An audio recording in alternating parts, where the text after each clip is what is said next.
Hi everyone, it's Janet Wakeland here with Remarkably Created, and I'm sorry to be running just a little bit late. If I'm going to be brutally honest, I got carried away playing in the studio and didn't set an alarm. So for the rest of the videos, I will definitely have an alarm set, and you can expect me at noon and 2, 4, and 6 p.m.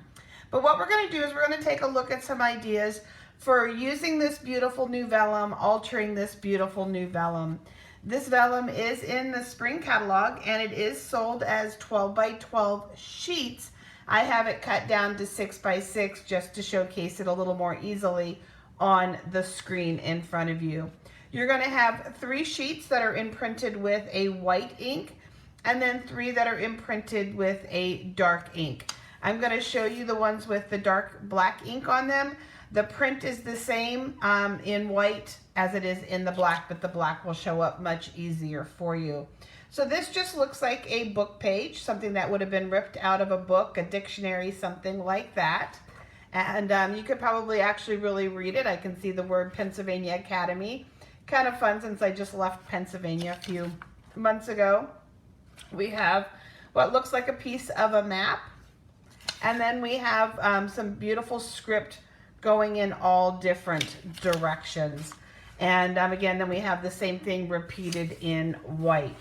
So one of the very first things that you can do with your vellum is just to simply go ahead and use your blending brushes.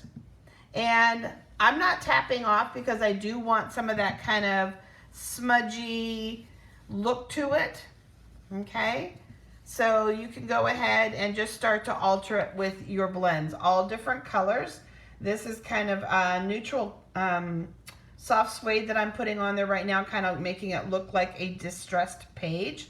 So you can actually go ahead and just use those blends and then just start to color away with it just like that.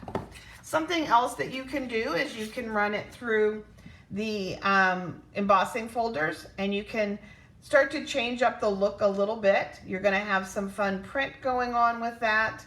And so embossing it can be another way to alter it. Let me just figure out where my paper went. Here, hold on a sec. There we go. Something else that you can do is you can stamp on it.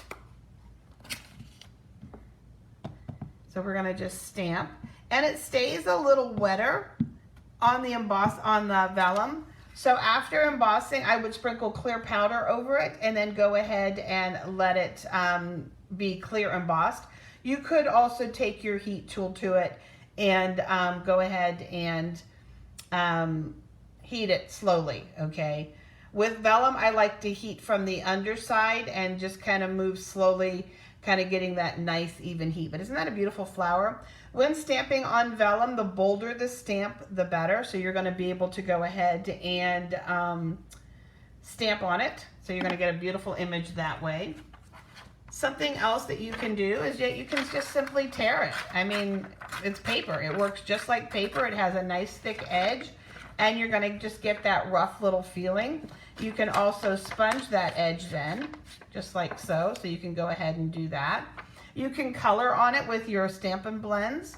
You can also go ahead and crumple it. And you're going to see some samples of what I'm doing. Some of you are panicking at just a moment. But you can go ahead and crumple it up and distress it. And then again, take your brush over top and blend some of those top lines out. I'll show you another technique here in just a second. Something else that you can do with it is you can die cut it. In this case, I die cut both the white imprinted and the black imprinted. And you can see here that I've got some that are dangling off the end of the card. So you're just going to go ahead and give that a little snip. I use some of the elements and paper from Abstract Beauty to complete this. So again, you're going to be able to die cut it, and it just adds just a really nice softer layer to your project when you die cut it. Here is an example using it. This was the one that I texturized and I tore the edges off of that. This paper again is from the Abstract Beauty pack. So I think the next paper is too. I was really playing with that this morning. So, and just that little extra torn edge, it's a visual piece on the card without being like a total another piece of bold designer paper. So it's kind of a soft extra layer to the card, if that makes sense, and just that fun little piece. For this card here, what I did to make this pop even more is it's the circle cut on the circle. Now, one of the questions that people ask a lot about vellum is about adhering it so that adhesive doesn't show. In this case, I added all of these elements on the top to the vellum first, and now my adhesive adhering it to the black circle underneath is hidden underneath the elements that are on the front of the card, if that makes sense. I have found that when I texturize it and kind of break up the vellum a little bit, I did use Stampin' Seal under it, and you can't see that underneath of this, okay? Of course, this one here, they're all adhered underneath of this circle. And then some of the flap, they're just kind of flapping in the breeze just a little bit. So that's something else. This card, I think, is my favorite one that I have done, all sneak peek. I love this card. If you've got a friend that loves to read, this is a great stamp. This is actually one large single stamp, and I absolutely love it. In this case, I stamped it in crumb cake to match the crumb cake background.